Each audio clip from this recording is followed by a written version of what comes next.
नमस्कार। Desert storm से मैं विमल शर्मा। डेजर्ट स्टॉर्म लेकर आ रहा है एक नई पेशकश, कहीं अनकहीं।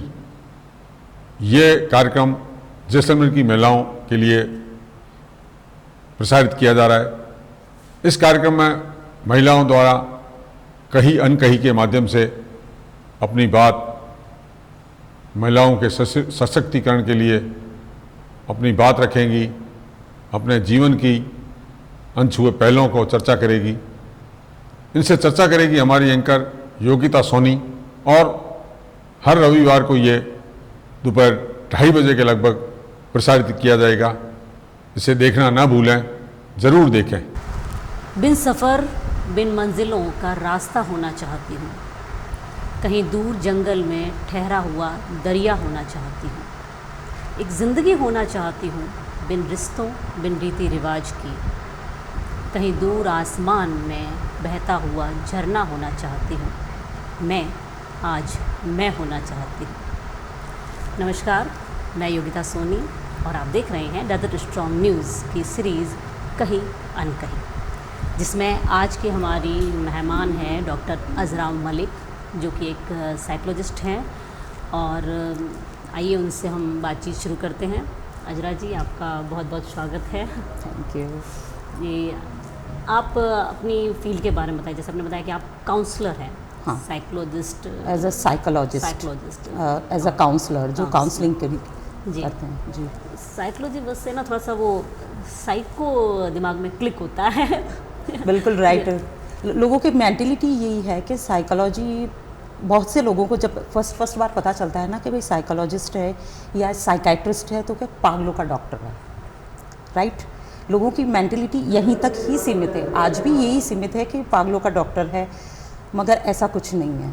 एक नॉर्मल इंसान भी अपनी काउंसलिंग करवाता है। एक तो होता है कि भाई मेंटली डिप्रेशन का शिकार है या एंजाइटी का शिकार है, मगर वो एक एज अ काउंसलिंग से ठीक नहीं हो रहा, तो वो साइकेट्रिस्ट के पास जाएगा। देन वहाँ पर उसको मेडिसिन दी जाएंगी। जहाँ पर वो ज़्यादा हाइपर हो जाता है तो वो एक अलग सिचुएशन है। और मेरा जो है वो है एक काउंसलिंग साइकोलॉजिस्ट। मैं कहती हूँ एक कम्युनिकेशन स्किल है ये, जिसमें हम एक दूसरे से बातचीत करके हम आगे वाले पर्सन की प्रॉब्लम सॉल्व करते हैं। पर आपको नहीं लगता कि हमारी सोसाइटी अभी भी इतनी पूरी तरह से विकसित नहीं हो पाई है कि वो एक काउंसलर के पास आसानी से जा पाए? बिल्कुल, आप बिल्कुल सही कह रही हैं। आज भी यहाँ पर लोग इस चीज़ को लेकर अवेयर नहीं हैं। उनकी मेंटेलिटी यही है कि अगर हम उस डॉक्टर साइकोलॉजिस्ट के पास जाएंगे, उनको अभी तक ये नहीं पता है कि साइकोलॉजिस्ट और एक साइकाइट्रिस्ट में डिफरेंस भी पता नहीं है। ठीक है, राइट। तो वो लोग यही सोचते हैं कि हम लोग उनके पास जाएंगे तो लोग क्या सोचेंगे कि हम पागल हैं, हमारे दिमाग में क्या हो गया है, या फिर हम लोग शायद हमारी एक्टिविटीज़ ही ऐसी हैं पागलों की तरह, तो हम डॉक्टर के पास जाएंगे। तो लोगों की मेंटेलिटी अभी अवेयर नहीं है इस चीज़ को लेके। उनके कॉन्सेप्ट ही क्लियर नहीं है कि एज अ साइकोलॉजिस्ट और साइकाइट्रिस्ट में डिफरेंस भी नहीं पता है। और ज़रूरी नहीं है कि आप पागल हो तो ही एक आप साइकोलॉजिस्ट के पास जा रहे हो, या एक साइकाइट्रिस्ट के पास जा रहे हो, या एक आप एज अ काउंसलर के पास जा रहे हो, मगर नहीं है लोगों के। हालांकि अभी मतलब काफ़ी बॉलीवुड में भी काफ़ी लोग ऐसे आगे आ रहे हैं जो खुल के अपनी बात बताते हैं कि हम भी इस सिचुएशन में थे, डिप्रेशन में। जैसे लाइक दीपिका पादुकोण ने भी अपने शेयर की थी लाइफ की, कि मैं किस तरह से डिप्रेशन में थी और उसके बाद मैं काउंसलर के पास गई और कहीं ना कहीं मुझे अपनी लाइफ में चेंज लगा। तो आपके अकॉर्डिंग भी आपने अब तक कितने पेशेंट अटेंड किए होंगे, आपको क्या लगता है कि किस तरह से ट्रीट करना पड़ता है, या किस तरह का ज़्यादा माहौल बना हुआ है डिप्रेशन को लेकर? हाँ, नहीं है ना, लोग बहुत हिचकिचाते हैं इस चीज़ को लेके, जी, है ना। मेरे पास में है ना, हम लोग नहीं बता सकते। हम लोगों के जब हम काउंसलिंग करते हैं तो हम लोग है ना, उनकी जो भी सिचुएशन होती है हम लोग कॉन्फिडेंसली रखते हैं, ठीक है ना। मगर फिर भी वो बहुत हिचकिचाते हैं, अपनी बात खुल के नहीं रख पाते हैं। मगर हम लोगों को बहुत यूँ चीज़ होती है कि जब वो हमारे पास आए हैं, ठीक है ना, तो हम लोग इतनी कोशिश करें कि हम उनकी बात जो अंदर उन्होंने दबा रखी है, जो इसकी वजह से वो डिप्रेशन में है, एंजाइटी में है, बहुत ज़्यादा परेशान है, तो हम लोग कोशिश करते हैं कम्युनिकेशन करके, ऐसी कोशिश करते हैं, उनकी हेल्प करते हैं कि वो अपनी बात हम तक रख सकें। ये चीज़ है। किस क्षेत्र किस फील्ड के लोग मतलब ज़्यादा आपके पास आते हैं? सेकेंड में लेडीज़ काफ़ी आती हैं या स्कूल स्टूडेंट, कॉलेज स्टूडेंट या जेंट्स में? मेरे पास अभी मेरे कोरोना में मैंने स्टार्टिंग की थी, जी तो कोरोना में मेरे पास स्टूडेंट्स बहुत आए थे मेरे पास, क्योंकि वो बहुत ज़्यादा डिप्रेशन में थे, क्योंकि उनकी हाई एजुकेशन चल रही थी और अच्छी उनकी परसेंटेज हाई थी, वो एक अलग लेवल पर थे, मगर उनको ये लगा कि अब हम यहाँ पर स्टॉप हो गए, जी अब हम आगे नहीं बढ़ पाएंगे, क्या होगा क्या नहीं होगा, ये इसी चीज़ को लेकर, तो वो स्टूडेंट्स एजुकेशन को लेकर मेरे पास। आपने ये फील्ड कैसे चूज़ की? क्योंकि जनरली डॉक्टर तो हम डॉक्टर्स को, अब आपने पीएचडी की है ऑब्वियसली, बट ये लाइफ आपने कैसे चूज़ की कि नहीं मुझे इसमें ही जाना है? मेरे को है ना सब सब्जेक्ट पढ़ने का बहुत शौक़ है। जी जैसे कि मैंने है ना स्कूल टाइम में था, सब जने कहते हैं साइंस लेना है, साइंस लेना है, तो मेरे को पापा ने भी बोला मेरे को बेटा आप साइंस ले लीजिए, तो मैंने कहा नहीं पापा, मैं आर्ट्स एक ऐसे सब्जेक्ट लूँगी जिसमें मेरे को सब पढ़ना है। जी तो मैंने स्कूल टाइम में 11th में मैंने आर्ट्स ले लिया, जिसमें हिस्ट्री, पॉलिटिकल, सोशोलॉजी, ये मैंने ये चीज़ ली। फिर मैंने 12th तक किया, फिर मैंने आगे आई तो हिस्ट्री, पॉलिटिकल, सोशोलॉजी ही नहीं है आर्ट्स में, जी उसमें जोग्राफ़ी है, इकोनॉमिक्स है, फ़िलासफ़ी है, साइकोलॉजी है। देन मैंने बीए में फ़िलासफ़ी ली हिस्ट्री और पॉलिटिकल के साथ, और मैंने फ़िलासफ़ी में नो डाउट JNVU में बीए में मैंने टॉप किया फ़िलासफ़ी में। और जो कहते हैं कि भाई बीए में फ़िलासफ़ी पढ़, जो जिस सब्जेक्ट में आप टॉप करोगे देन आप उसी के अंदर आपको है ना पीएचडी करनी है। ओके, तो मैंने सारे आर्ट्स में सारे सब्जेक्ट पढ़ लिए, जोग्राफ़ी भी पढ़ ली, इकोनॉमिक्स भी पढ़ ली, एक साइकोलॉजी सब्जेक्ट था जो मैंने नहीं पढ़ा। जी देन मैंने एमए में फर्स्ट बार साइकोलॉजी ली जी और मेरे को वो इतनी इंटरेस्टिंग लगी। देन मैंने एमए में, मेरे के लिए फ़र्स्ट था, मेरे साथ जो थे वो ऑनर्स कर रहे थे साइकोलॉजी के, मगर ठीक है मेरे को लगा कि मेरे साथ कॉम्पिटिटर बहुत है, मैं नहीं कर पाऊँगी, मगर मुझे वो इतनी इंटरेस्टिंग लगी कि मैंने एमए प्रीवियस में टॉप किया एंड एमए फाइनल में टॉप किया। देन मेरे को आर्ट्स पढ़ना था और साइकोलॉजी, इतने सब सब्जेक्ट अच्छे हैं नो डाउट, मगर मेरे को साइकोलॉजी में इतना इंटरेस्ट आ गया, और देन जिसमें एमए करते हैं फिर मैंने उसमें पीएचडी की। JNU? हाँ, आपने JNV दिल्ली- जोधपुर से हाँ। किया, जी। जय नारायण व्यास यूनिवर्सिटी जय नारायण जोधपुर। व्यास, हाँ। जी। आपने कहा आपकी फ़िलासफ़ी थी, तो फेवरेट फ़िलासफ़र कौन से हैं आपके? हमारे मेरे को फ़िलासफ़ी तो मैंने पढ़ी है, बहुत अच्छे अच्छे थे, मगर एक थे हमारे अरुण दवे सर, जी है ना, फ़िलासफ़ी के बड़े स्मार्ट थे, मेरे को बहुत अच्छे लगते थे।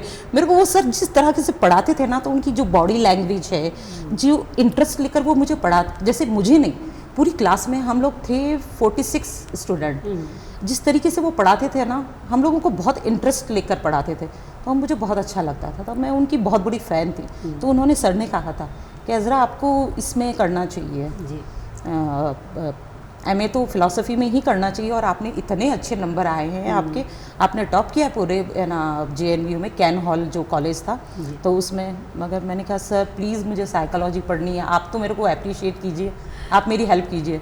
तब उन्होंने मुझे कहा कि नहीं नहीं अज़रा आपको ये चीज़ पढ़नी चाहिए।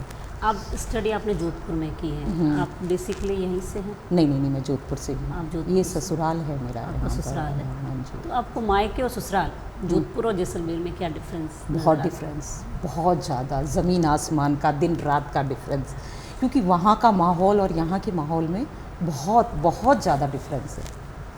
जैसे मैंने पॉजिटिव दिन कौन है और रात कौन है? हाँ नहीं, इसीलिए तो वो कहते हैं ना साइकोलॉजी, शायद मेरे इस टाइम मैं शायद डिप्रेशन में जा सकती थी, मगर मेरे को इस टाइम मेरे को साइकोलॉजी मेरे साथ रही है ना, तो मैंने बी पॉजिटिव सिचुएशन को हैंडल किया, क्योंकि वहाँ के माहौल में और यहाँ के माहौल में बहुत फ़र्क है। जी मतलब आप पॉजिटिव माहौल वहाँ का कहेंगी, यहाँ का थोड़ा सा कम था? हाँ, यहाँ के है ना ट्रेडिशनल बहुत है, यहाँ के लोग, यहाँ के ये घूंघट वगैरह निकालना और ये चीज़ रखना। एक मैं आपको बीच में रोकना चाहूँगी। हाँ, जैसे आप यूँ आपने कहा कि ट्रेडिशनल माहौल है, तो आपको क्या नहीं देता कि भाई ट्रेडिशनल माहौल या जॉइंट फैमिलीज़ या यहाँ पे जो गैदरिंग ज़्यादा होती है लोगों की, उसकी वजह से शायद यहाँ के लोग कम डिप्रेशन में रहते हैं?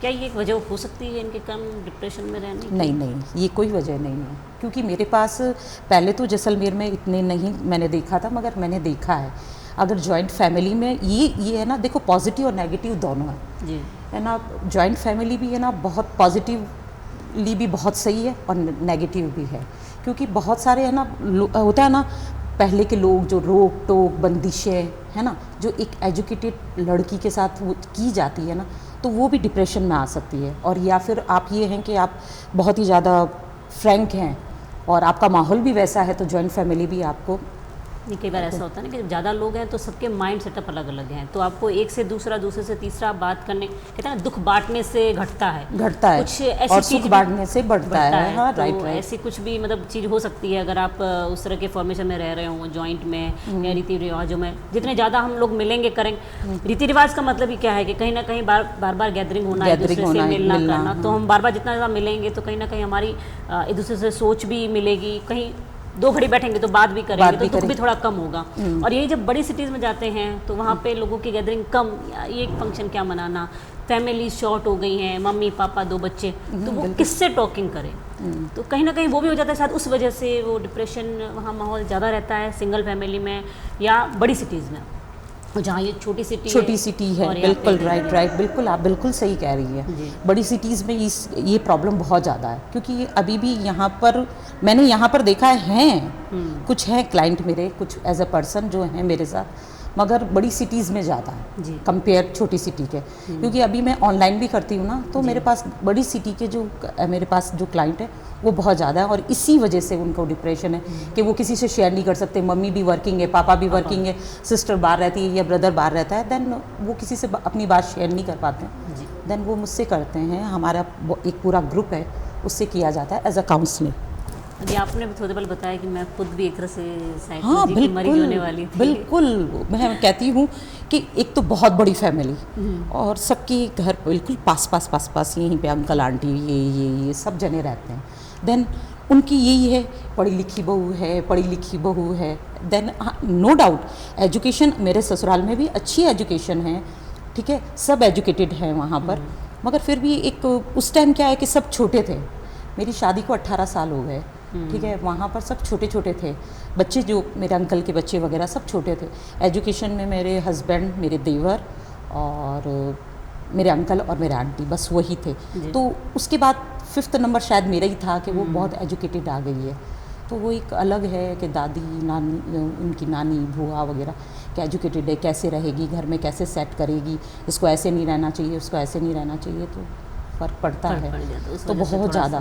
फिर इन लोगों ने मैंने है ना, फिर मैंने ये कहा कि यार या तो मैं इनमें ढल जाऊँ या ये मेरे में ढल जाए, मगर मैंने अपनी बात रखना स्टार्ट कर दी, है ना। मैंने अपनी बात रखी कि नहीं, इसको ऐसे नहीं ऐसे करना चाहिए। तो मैं कहती हूँ मेरे लिए टचवुड बहुत अच्छा था कि इन लोगों ने मेरे को अप्रिशिएट किया कि अच्छा ये होना चाहिए, अच्छा ठीक है, ये होना चाहिए, आज ठीक है। तो उन लोगों ने, मेरे सास ससुर, जो मेरे अंकल आंटी हैं, सब ने मेरी बातों को अप्रिशिएट किया।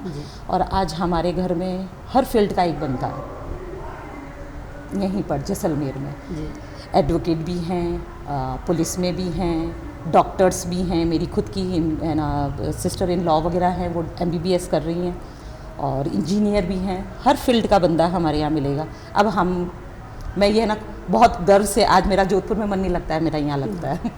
ठीक, आपने पॉजिटिव वे, हाँ पॉजिटिव वे। आप अपनी तरफ से मतलब हमारे चैनल के थ्रू आप लेडीज़ को या महिलाओं को क्या सजेशन देना चाहेंगे अपनी लाइफ के प्रति, या एज अ काउंसलर आप उन्हें यहाँ से क्या सजेशन देना चाहेंगे? मैं यही कहना चाहूँगी कि हर लेडीज़ की है ना लाइफ में ऐसी सिचुएशन आती है ना, कई बार ऐसी सिचुएशन आती है कि वो है ना पॉजिटिव वेव को भी नेगेटिव वेव में लेने लग जाती है। तो मैं बस यही चाहूँगी कि आप पॉजिटिव वेव में रहें, हर चीज़ को, हर सिचुएशन को पॉजिटिवली हैंडल करेंगे तो आपकी लाइफ स्मूथली जाएगी।